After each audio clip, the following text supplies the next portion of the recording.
Ei pessoal, tudo bem? Eu sou Anali Soares e hoje eu vim aqui contar para vocês quais foram as leituras que eu fiz no mês de janeiro.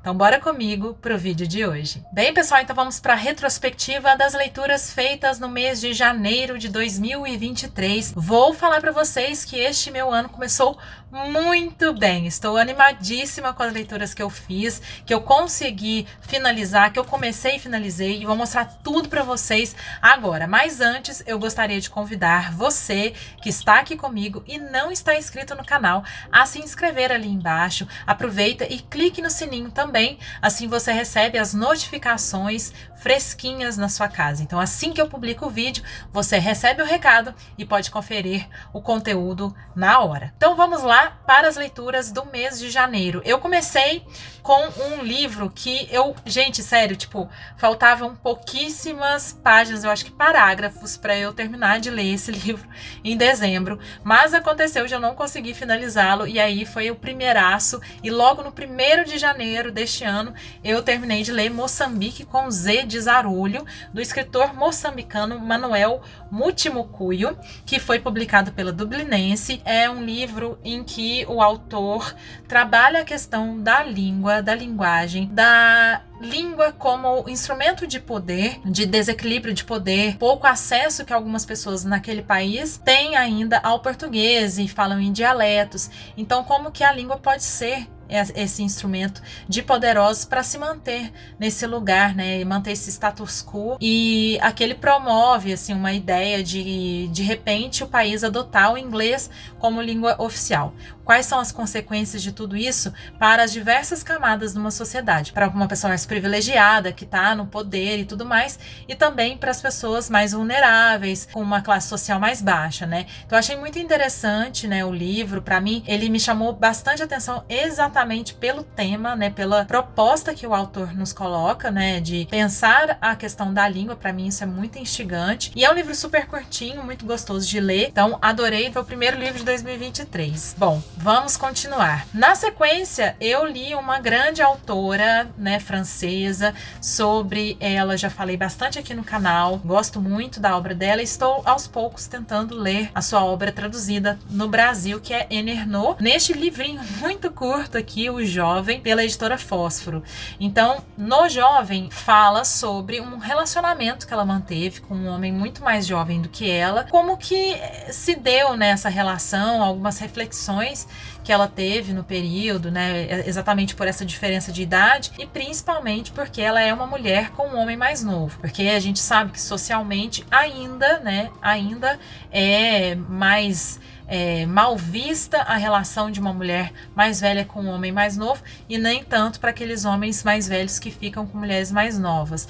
Então, mais uma vez, a Annie Ernaux coloca sua própria vida numa perspectiva também social, trazendo relações históricas, culturais para sua obra, né? Ela faz isso em todos os seus livros, pelo menos aqueles que eu li, mas eu sei que nos outros também. É essa ideia que ela tem de fazer uma autossociobiografia, né? Não só falar sobre a vida dela, a experiência dela, mas também contextualizar isso em um panorama, né, em um contexto maior. Então, muito interessante, né, eu gostei, não é o meu predileto da autora por hora, mas com certeza eu admiro a coragem dela de colocar o seu corpo, de colocar, né, a sua experiência como mulher para poder, inclusive, levantar, né, temas mais polêmicos e temas que a gente precisa, né, olhar e conversar sobre. Então, também super indicado, também uma leitura super gostosa, rapidinha de fazer para vocês. Bom, na sequência, gente, eu li uma autora que estava aqui na minha estante há muito tempo.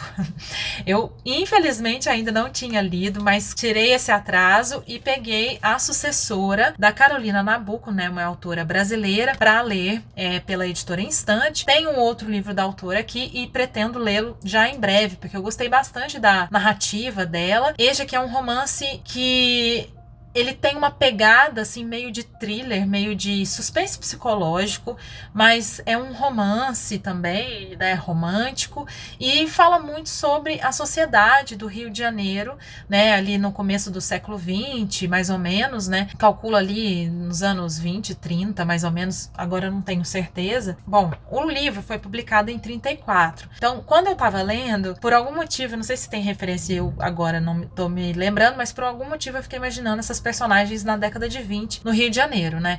Então tem essa contextualização histórica também. Portanto, de certa maneira, né, hoje, em retrospecto, a gente lê e parece até um romance histórico, mas é um livro que foi publicado em 34. E esse livro aqui, gente, eu vou com certeza gravar uma resenha sobre ele, porque ele é muito interessante, não só pela narrativa, não só pelas personagens, né, por essa personagem principal que é a Marina, perseguida pelo fantasma, entre aspas, da ex-mulher do marido dela. E ele é um livro que tem uma história muito de bastidor, muito interessante. Esse aqui foi um livro que foi plagiado, né? A Carolina Nabuco e a família dela conseguiram provar o plágio de uma autora estrangeira. E esse romance dessa autora estrangeira foi usada pro roteiro do filme Rebecca, Uma Mulher Inesquecível, que foi gravado pelo Hitchcock na época. E agora, inclusive, tem uma nova versão do filme na Netflix e eu assisti também. Não para comparar, mas para viver a experiência completa, né? Por também ficar muito curiosa, porque eu sabia da história do plágio, mas ainda não tinha assistido ao filme nem do Hitchcock, nem esse novo. Do Hitchcock eu ainda não assisti, mas assisti esse novo. Tem muita coisa realmente parecida aqui, mas pelo menos essa nova versão do filme tem, né, questões aqui que são bem diferentes, principalmente o final, né? O final do filme é bem diferente daqui. Mas realmente ela conseguiu provar e na época, né, eles até parece que o Hollywood ofereceu uma grana pra Carolina ficar mais de boa, né, entre aspas, né? Mas ela não aceitou, né? Ela teve esse orgulho em relação à obra dela. Enfim, gente, um livro muito gostoso, sabe? Instigante. Eu gostei muito. Tava procurando uma leitura mais leve no sentido de, sabe? Diferente, né? Do que eu costumo ler e adorei. Outra coisa, também teve uma novela baseada na sucessora que foi estrelada pela Suzana Vieira. Mas voltando, ela tem um outro livro, chama Cinzas, que eu pretendo ler e aí eu compartilho com vocês, mas teremos resenha do canal, né, aqui no canal, para vocês saberem um pouco mais sobre o enredo da sucessora. Então é isso. Na sequência, o livro bem diferente dos outros 3, né, que eu mostrei até agora, porque é um livro de não ficção, um livro de estudo mesmo que eu fiz. Também estava aqui na minha estante já fazia um tempo. E para mim é um livro assim que faz parte do meu trabalho e é muito importante. Inclusive eu postei, né, nos dias que eu estava lendo e muitas pessoas, principalmente o pessoal das letras, né, vieram comentar e relembrar essa leitura durante a faculdade de letras. Eu não fiz letras, né? Eu fiz jornalismo. Finalmente conheci, né, e li esse livro aqui que é bastante indicado, né? A teoria, que é a personagem de ficção, que tem 4 autores, né, desses artigos, desses ensaios, que são Antônio Cândido, Anatol Rosenfeld, Décio de Almeida Prado e Paulo Emílio Salles Gomes. Então, assim, é um livro em que cada um desses autores fala sobre a personagem, mas, por exemplo, o Antônio Cândido, ele dá um panorama mais geral da personagem na literatura, né?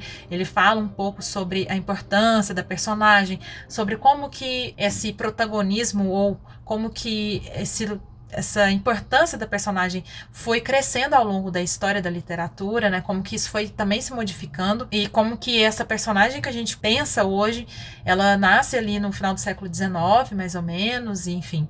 Ele dá um panorama bem interessante. O Rosenfeld fala sobre a personagem de ficção na literatura, então ele também se aprofunda, né, em algumas dessas questões que o Antônio Cândido toca, e ele vai falar sobre alguns tipos, né, essa ideia, assim, de tipos de personagem e tudo mais, então é bem interessante, assim, para mim foi algo que né, faz parte do meu trabalho, que eu queria saber mais sobre essa ideia, né, mais teórica da personagem.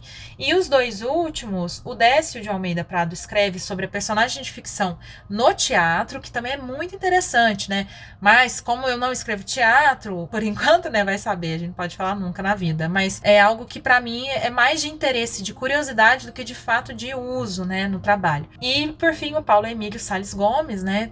Claro, ele fala sobre cinema. Então é muito, muito interessante. Adorei. Fiz várias anotações, fiz vários rabiscos também.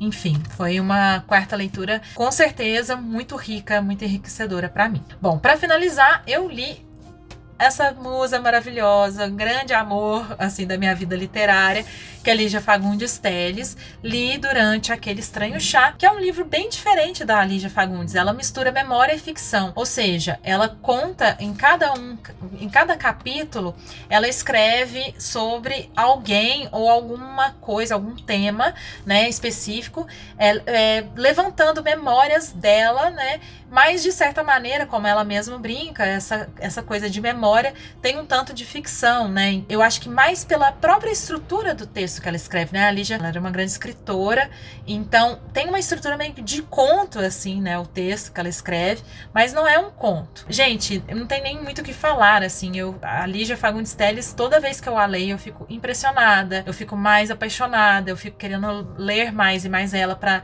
sabe, absorver tudo que for possível da literatura dela, da vida dela. Foi uma mulher brilhante, enfim, é maravilhoso. Eu, particularmente, fiquei mais, assim, né, tocada, claro, nos textos em que ela fala sobre a Clarice Lispector, porque elas foram amigas, né, tiveram bastante contato, escreveram ali no mesmo contexto, né, na mesma época. Também quando ela fala sobre Mário de Andrade, inclusive o texto do Mário de Andrade é o texto que dá título ao livro, né, durante aquele Estranho Chá, que ela conta um dia que foi, né, saiu para tomar um chá com o Mário de Andrade. Ela era muito moça ainda, né, e ele já era o Mário de Andrade, e aí eles tomam um chá, conversam sobre a literatura dela, porque ela tinha mandado texto para ele, enfim, é bem interessante. Fiquei muito emocionada como ela descreve o Mário de Andrade também, é bem bonito. E por fim, assim, para mim foi assim arrebatador, muito maravilhoso ler o texto que ela fala do Drummond, né? Para quem não sabe, os dois também foram grandes amigos, ela e o Drummond.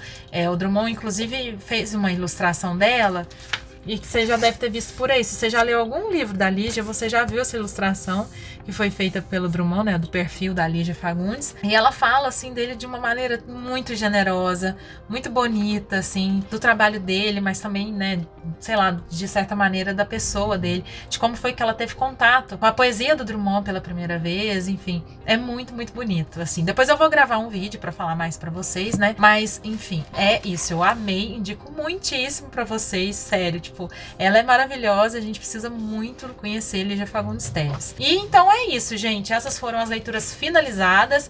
Eu, talvez, porque eu não estou gravando no último dia de janeiro, vou confessar isso pra vocês. Ainda não fechou o mês, mas eu tô gravando pra dar tempo de publicar, editar, etc. E talvez eu termine um livro ainda este mês, mas aí eu coloco ele nas leituras de fevereiro, não tem problema, porque talvez realmente fique pra semana que vem, que é fevereiro já. Então, beleza. Eu tô lendo Casas Vazias, eu não tô com ele aqui, ele tá lá na minha cabeceira, né? Mas eu tô adorando também, depois eu falo mais sobre ele com vocês. É um romance que tem a questão da maternidade, algumas ausências, luto, vários assuntos, temas que eu amo de paixão. Então, tô adorando, mas eu ainda não terminei. E eu aqui já faço o balanço, né, de janeiro. Eu acho que aqui temos 1, 2, 3, 4, 5 livros incríveis, maravilhosos, todos muito indicados, que fizeram o meu ano de 2023 começar com tudo, gente, sério. Me animou, sabe? Quero ler mais e mais e vou compartilhando com vocês. Fiquem de olho aqui, né, para resenhas, conteúdo mais aprofundado sobre os livros. Então é isso. Se você curtiu este vídeo, não se esqueça de dar aquele joinha, por favor, é muito importante para mim, para o canal, pra gente alcançar mais leitoras e leitores. E também quero ver você ali nos comentários, me conte aí quais foram as leituras que você fez em janeiro, qual foi a leitura que você mais gostou, enfim, vamos conversar. Combinado? Então é isso, pessoal. Vejo vocês no próximo vídeo. Um beijo grande e até!